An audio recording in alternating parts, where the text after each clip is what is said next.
नमस्कार दोस्तों, मैं बीना आनंद। अपने पिछले वीडियो में मैंने संगीत से जुड़ी बहुत बेसिक बातों की थोड़ी सी चर्चा की थी कि रियाज़ कब करें, कैसे करें और कितना करें। तो आज उसी कड़ी में आगे बढ़ते हुए रियाज़ कैसे करें, इस बात की हम थोड़ी सी डिटेल्ड चर्चा करेंगे। तो रियाज़ कैसे करें, ये मैंने पिछले वीडियो में भी बताया था कि हमें रियाज़ को तीनों सप्तकों में करना चाहिए। मॉर्निंग में अगर हम रियाज़ कर रहे हैं तो हमें मंद्र सप्तक के स्वरों का रियाज़ करना चाहिए और हद से हद हम मध्य सप्तक में पंचम तक कर सकते हैं उस समय। अगर हम दिन के समय में कर रहे हैं, आफ्टरनून में रियाज़ कर रहे हैं, तो हम सातों स्वरों का रियाज़ करें और तार सप्तक के स्वरों में भी जा सकते हैं। लेकिन अब प्रश्न ये उठता है कि हम कैसे करें रियाज़। ये तो हुआ कि क्या करना चाहिए, लेकिन व्हाट आर द स्टेप्स। सबसे पहली बात है कि हम अपनी पिच को सेट करें कि किस पिच पे हम रियाज़, मतलब हम कहाँ पे कंफर्टेबल है, हमारा गला कहाँ पे कंफर्टेबल है।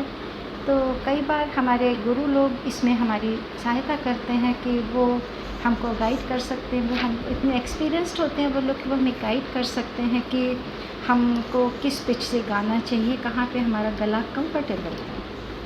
अगर किसी के पास गुरु नहीं है तो वो खुद से भी थोड़ा सा इस बात को देख सकते हैं। जैसे अभी मैं बात कर रही हूँ तो मैं बिल्कुल अपनी नेचुरल पिच पे बात कर रही हूँ, उसी नेचुरल पिच पे ही हमें गाना भी है।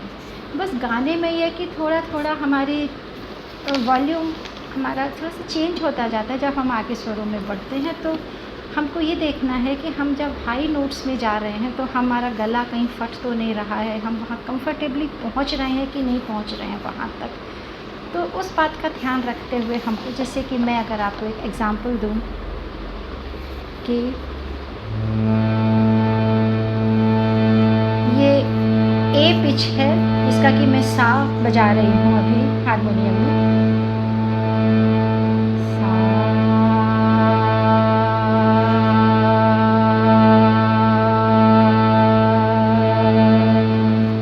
यहाँ पे मेरी वॉइस तो कोई मैच कर रही है इसके साथ, मुझे गले को, मेरे को कोई तकलीफ़ नहीं है यहाँ पे सा को गाने में।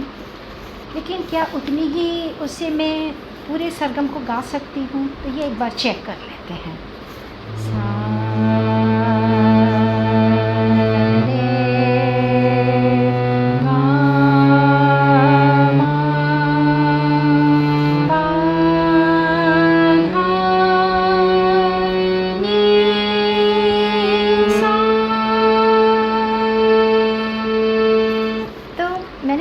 सा तक भी मैं, तार सप्तक के सा तक भी मैं जा पाई। मेरा गले में कोई स्ट्रेन नहीं आया, कोई मेरे को एक्स्ट्रा एफ़र्ट नहीं करना पड़ा उसके लिए, और मैं आराम से सा तक पहुंच गई। क्लासिकल सिंगिंग में या और भी गानों में थोड़ा सा हमें और आगे जाना होता है। कई बार रे, गा और मा तक, बहुत कभी कभी बहुत रेयर केस में हमको तार सप्तक के पंचम तक भी जाना पड़ सकता है। तो वो कोशिश करनी चाहिए कि हम एक बार कम से कम सा, तार सप्तक के सा तक चेक करें अपने गले को कि वहाँ तक हम ठीक से जा पा रहे हैं कि नहीं। उस हिसाब से हम अपने पिच को सेट करें हारमोनियम पे या हम तानपुरे के साथ। अगर वैसे अब है कि सा का रियाज़ कैसे, सबसे इम्पॉर्टेंट है सा का रियाज़ करना ही। बाकी कहते हैं ना, एक है साध है सब सद है, तो पहले सा को साधना ज़रूरी है। तो सा के लिए मैंने पहली बात आपको बताई कि अपनी पिच को सेट करें। अगर आप पहले से अपनी पिच के बारे में जानते हैं तो कोई प्रॉब्लम ही नहीं है, और अगर नहीं जानते हैं तो थोड़ा सा कोई कीबोर्ड, कुछ हारमोनियम, जो भी चीज़ आपके पास, कोई एक इंस्ट्रूमेंट होना ज़रूरी है आपके लिए, जिस पे कि आप जिसकी हेल्प से आप रियाज़ कर सकते हैं। तानपुरा हमारे इंडियन क्लासिकल म्यूज़िक के लिए बहुत ही इम्पॉर्टेंट इंस्ट्रूमेंट है। लेकिन तानपुरे पे शुरुआत में गाना हर किसी के लिए संभव नहीं होता है। तो आइदर कीबोर्ड हो आपके पास या हारमोनियम हो, तो वो एक सपोर्ट सिस्टम रहता है। लेकिन एक बात मैं यहाँ पे ज़रूर कहना चाहूँगी, जो कि अगेन मेरे अपने एक्सपीरियंस से है ये बात, कि हारमोनियम या कीबोर्ड, इन दोनों चीज़ों को हमें सिर्फ सपोर्ट सिस्टम के तौर पे यूज़ करना चाहिए। उसकी आदत डेवलप नहीं करनी चाहिए, नहीं तो वो बाद में लॉन्ग पीरियड में वो काफ़ी दिक्कत देता है और एक आदत बन जाती है हारमोनियम के साथ गाने की, जिसके कि बाद उसको छोड़ना थोड़ा सा मुश्किल हो जाता है। तो मैं यहाँ पे यही बात कहूँगी कि आप गाएं, हारमोनियम का सहारा लें, स्वरों को चेक करने के लिए सहारा लें, लेकिन उसकी आदत ना डेवलप होने दें। तो ये हुआ। अब सा का रियाज़ कैसे करना है? सा का ही रियाज़ नहीं है, ये हर स्वर पे यही करना है। मैं केवल सा के रेफरेंस में इस बात की चर्चा कर रही हूँ। तो सा का रियाज़ करना है कि पहले आप थोड़ा सा डीप ब्रीथ करें। डीप ब्रीथ आपको मॉर्निंग में ऐसे भी करना चाहिए, थोड़ा सा गहरी सांस लेके उसको थोड़ी देर होल्ड करें और उसको वापस धीरे धीरे एक्सहेल करें उसको। तो उससे हमारा थोड़ा सा ब्रीदिंग लेंथ भी बढ़ता है, ब्रेथ लेंथ भी हमारी इंक्रीज़ होती है उससे। तो 2-3 बार डीप ब्रीथ करें, आराम से बैठ जाएं एक कंफर्टेबल पोज में। जो अगर आप पद्मासन में बैठ सकते हैं तो वो दैट इज़ ओके, लेकिन अगर नहीं बैठ सकते हैं तो आप कंफर्टेबली बैठें, जैसे भी आप बैठ सकते हैं, चेयर पे बैठें या नीचे बैठ सकते हैं तो नीचे बैठ के करें। और दोनों आँखें ठीक से शांति से पीसफुल माइंड के साथ बंद करके और डीप ब्रीथ करें।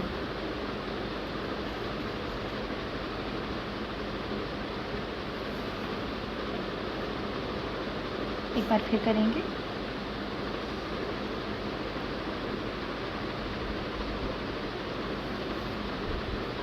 इस तरह से 2-3 बार, 3-4 बार आप डीप ब्रीथ करें।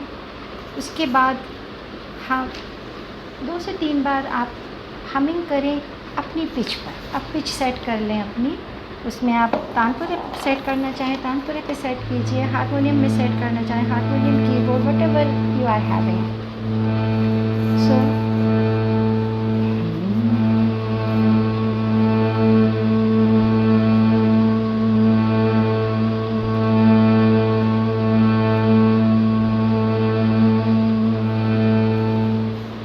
गहरी सांस लें, फिर अगेन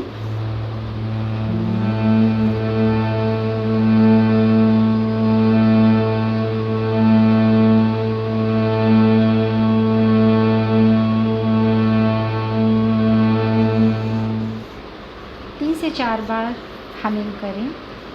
उसके बाद ओम जो लोग योगा करते हैं उन लोगों का ओम एक अलग तरीके का ओम होता है, और जो यहाँ पे मैं बता रही हूँ वो एक डिफरेंट तरीके का ओम है।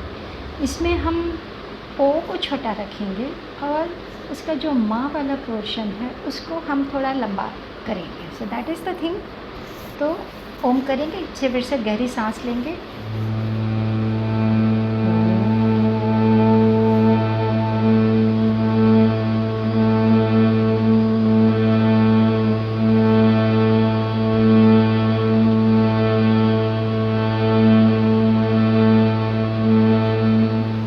जितना लंबा आपकी सांस कंफर्टेबली, आप उस पर कोई बहुत स्ट्रेस नहीं डालिए सांस के ऊपर कि आपको इतनी देर करना ही करना है, ऐसा कुछ नहीं है।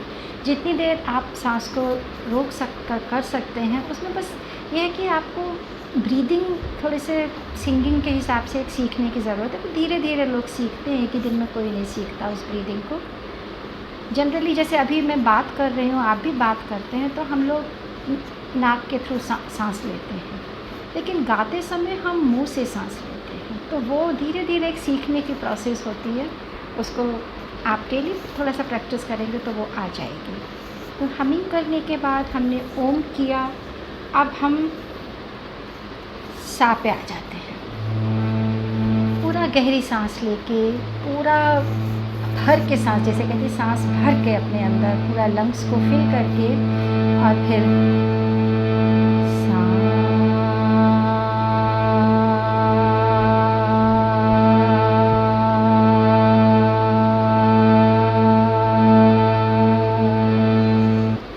फिर करेंगे सा।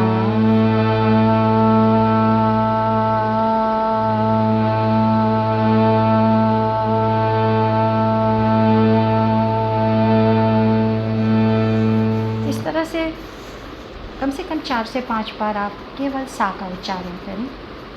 इसके बाद नेक्स्ट जो प्रोसेस है वो बहुत कम लोग बताते हैं कि इसी पिच, यहीं पे जहाँ आपने सा बोला वहीं पे आप सा के अलावा सारे वॉवल्स को भी उच्चारण कीजिए। और एक बात इम्पॉर्टेंट जो मैं और यहाँ कहना चाहती हूँ कि जब आप जो भी वॉवल का उच्चारण करें, आप हमारे 5 जो वॉवल्स हम लोगों को बताए गए हैं, आ, ए, ओ, ई, उ, तो जो भी आप वोवल उस समय आप उच्चारण कर रहे हैं, आपके लिप्स की शेप उसी के जैसी होनी चाहिए। ये नहीं कि आप बोल तो रहे हैं ओ, लेकिन वो आप बोल रहे हैं ओ, ऐसे नहीं। ठीक है, तो मैं आपको एक बार बताती हूँ एक एक बार करके।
तो इस तरह से मैंने अभी एक एक बार करके आपको बताया। आप इन वॉवल्स को सा के ऊपर कम से कम तीन बार आप इस प्रोसेस को करें। हर वॉवल को आप तीन बार, क्योंकि जब हम कोई गाना गाते हैं तो उसमें खाली हम सरगम नहीं गा रहे हैं, हम उसमें लिरिक्स को गा रहे हैं। तो लिरिक्स में कोई भी वर्ड हो सकता है, उसमें ये सब तो, ये पांचों में से कोई तो होगा ही।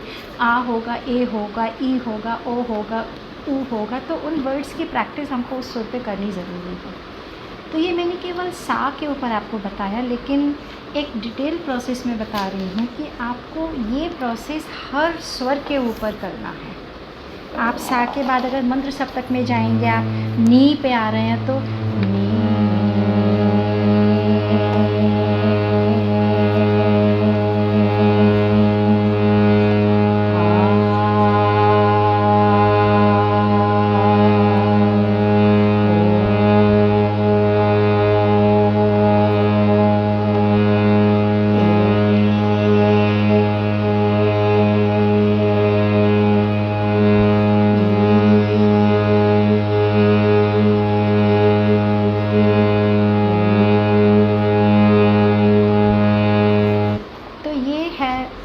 मैंने बात शॉर्ट में आपको बताया, लेकिन ये कैसे करना है ये मैंने आपको पूरा तरीका एक बार समझाया। इस तरीके से आप जितनी देर प्रैक्टिस करें, चाहे आप ज़रूरी नहीं कि एकदम सारे स्वरों का एक ही दिन में प्रैक्टिस करें। आप शुरुआत के दिनों में आप दो तीन स्वरों को लेके करें, क्योंकि आपका गला भी थक सकता है उतनी देर में। मैंने आपको बताया था पिछले वीडियो में भी कि आप बीच में पानी अपना पीते रहें, थोड़ा गले को मॉइस्ट रखें। तो इस तरीके से आपको हर स्वर पे रियाज़ करना है। पहले स्वरों को समझना है। अभी हमने केवल शुद्ध स्वरों की बात की है, अभी हम विकृत स्वरों पे नहीं गए हैं। पहले शुद्ध स्वरों को साधने की ज़रूरत है, उसके बाद विकृत स्वरों को, क्योंकि हम कहते हैं 7 स्वर संगीत के, और जब डिटेल में हम लोग पढ़ने आते हैं तो हम लोग कहते हैं कि 12 स्वर संगीत के। तो वो 12 स्वर कौन से हैं वो मैं बाद में चर्चा करूँगी आपसे। तो मैं उम्मीद करती हूँ कि आप लोग इसको प्रैक्टिस करेंगे, और अगर आप इस तरीके से 15 दिन, 20 दिन, 1 महीना आप प्रैक्टिस कर लेंगे तो मुझे लगता है कि आपको खुद ही अपने गले में, अपनी आवाज़ में एक फ़र्क महसूस होने लगेगा। तो इस वीडियो में आज इतना ही। अगले वीडियो में हम फिर चर्चा करेंगे रियाज़ के एक दूसरे स्टेप की। तो तब तक के लिए नमस्कार।